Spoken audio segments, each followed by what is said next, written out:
Welcome to Expand Music with Noel Webb on Blog Talk Radio. I'm a jazz rock violinist who enjoys interviewing great musicians, music industry power brokers, and talking about expanding music wherever it can possibly go. We're right in the middle of an exciting series of interviews that we're presenting to you on my show, done by one of my associates, Barry Jackson. The first few are Carlos Santana, Alphonso Johnson, Larry Graham, and we'll be going on from there with other great musicians. Here now is Barry Jackson's interview with Carlos Santana. My next guest was playing world music long before the term was popularized, defying categories of Afro, Latin, blues, rock, and fusion. With his first top 10 hit, Evil Ways, Carlos Santana has sold more than 100 million records and reached more than 100 million fans at concerts around the globe. A 10-time Grammy and 3-time Latin Grammy and 1998 Rock and Roll Hall of Fame inductee, Carlos Santana has been cited by Rolling Stone magazine as number 15 on their list of greatest guitarists of all time. In 1998, Carlos Santana and his family established the Milagro Foundation, which granted more than $3 million to nonprofit programs supporting underserved children and youth in the areas of the arts and education and health. And I'd like to welcome to the Midday Medley, Mr. Carlos Santana. How you doing today? Hi, Barry. Thank you so much for that glorious introduction. I feel very, very grateful and very humbled by it. Okay, just tell me briefly, who would you say was your biggest influence or the influences that really inspired you to go further with guitar? Oh, definitely Mr. B.B. King. When I saw B.B. King for the first time live, I knew that I would be that and nothing else. And by that I meant I was still living at home, and I was a dishwasher to help my mom and dad, financially with all my sisters and brothers. But when I saw B.B. King, I knew that I didn't need a safety net. I knew that I could do that. I wanted to just combine who B.B. King is and what he does with Tito Puente and Miles Davis, and also Dolores Huerta, Mother Teresa, and Martin Luther King. I always felt that the Black Panthers and Malcolm X played a supreme role in helping consciousness be more with justice, in especially in the United States and in the rest of the world.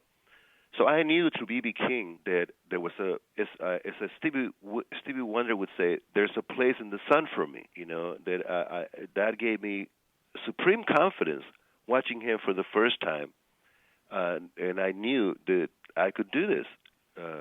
I could actually be on stage with Mr. Jimi Hendrix or Mr. Eric Clapton and hold my own because of my heart. Your Woodstock, speaking of Hendrix and what have you, your Woodstock performance pretty much propelled your career and led you to an introduction with Clive Davis, is my understanding? Yes. Clive really helped prepare your career. Well, Clive really believed in us, and from the first album all the way to Supernatural and the one we're doing right now, he always felt that I have the kind of, again, heart that I'm able to break down the borders and break down the immense illusion distance between grandparents and little children and teenagers, and that when you penetrate the heart the way we do, Santana does, people cry and jump with joy at the same time. So he knew that all I needed was his expertise in creating the right kind of songs for radio, because he already knew that live, the Holy Ghost shows up when we play. I've been listening enough to Mahalia Jackson and Louis Armstrong and Coltrane to understand that there is a way to manifest the power of the Holy Ghost.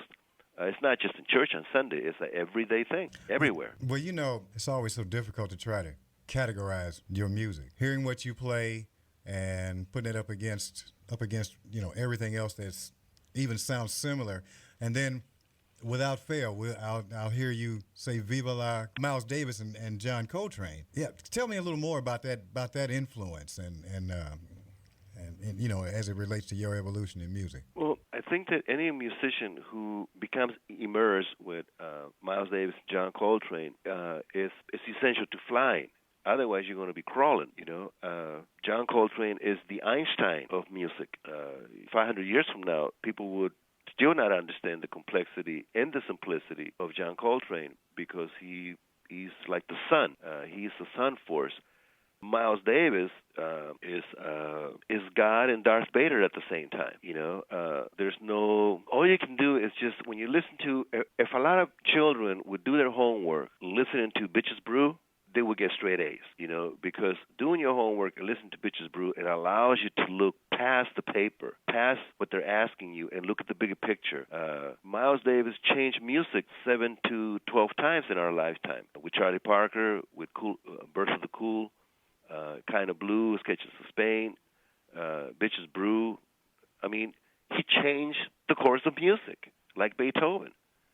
7 times, and even Coltrane used to say, everything that I'm discovering, Miles already played it. That's quite a compliment. Yeah, it is. I did, and another group of folks that I've seen you collaborate with quite often, and they've been their past guests on the Midday Medley here at KKFI. So you quite often would feature and get the support of the Tower Power horn section, and just talk about your relationship with T.O.P. Oh, well, no, we go back to 1969, and we requested for, when we played at the Fillmore East, for Roland Kirk and Tower Power to be with us, and so Tower Power opened up, and then Roland Kirk, and then we played, and Tito Puente, we played 3 nights in Fillmore East, and 3 nights, Tito Puente and Miles Davis were hanging around with us.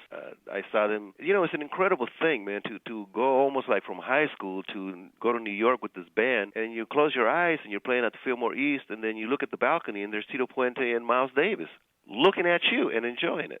Mercy. I know there was some reunion concert they had of several former members of Tower Power, but you did one live performance with them here in the last few years, though, didn't you? Yes, not too long ago we performed with them. I think the last time was 2005. Okay. In Montreux for Claude Naps. Okay. Now, at some point, you made a decision to record with John McLaughlin, yes, a previous guest on this show, and you put together Love, Devotion, and Surrender, the album Love, Devotion, and Surrender. How would you say that changed your music during immediately after that experience?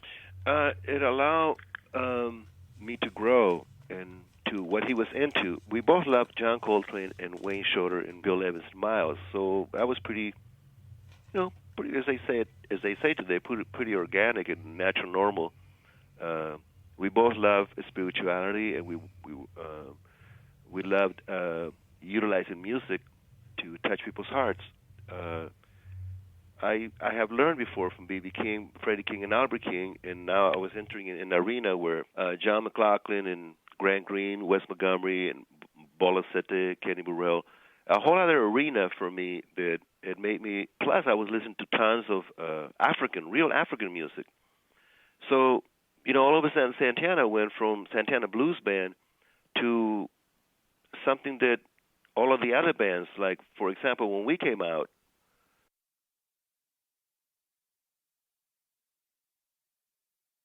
we're not the first ones, because Motown was already doing that, but they weren't doing it the way we did it.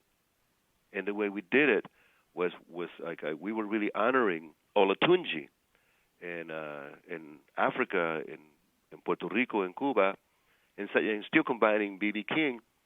And somehow Santana, being a child of all these things, became something that it was making an impact on other bands, where they were copying, I guess in a way, copying the elements of bringing timbales and congas into their music exclusively to make the females dance. Okay, but let's see. Now, did you come out with Caravanserai before Love, Devotion, and Surrender, or was that after? Before. Okay. And I think, was that, what followed Caravanserai was Welcome, wasn't it? Yes. Okay. See, that's where I really began to pick up on you. Because I had to get that one. I had to get out those two, and definitely had to get Barbaretta. What would you say... would you say the spiritual influence into your music, would you say that you found it, or it found you? I was born with it. Okay. Just like you. Okay. Okay. You don't. It's nothing that you have to earn or learn. You're born with it. You don't have to go to the crossroads, get on your knees, and wait for a black cat or a full moon and sell your soul to the devil. That is some seriously nonsense stories where either black or white people, whoever can come up with that stuff is absolutely absurd. Okay? Straight up, man.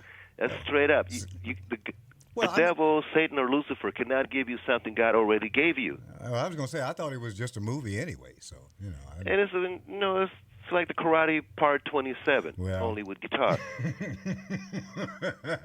And I see redeeming qualities in karate movies. You know, probably the new one is probably really beautiful. But I'm just saying that it's very ignorant to believe that the best part of music, which is vital music, like Marvin Gaye, that only this music shouldn't be played because God doesn't sanction it in church.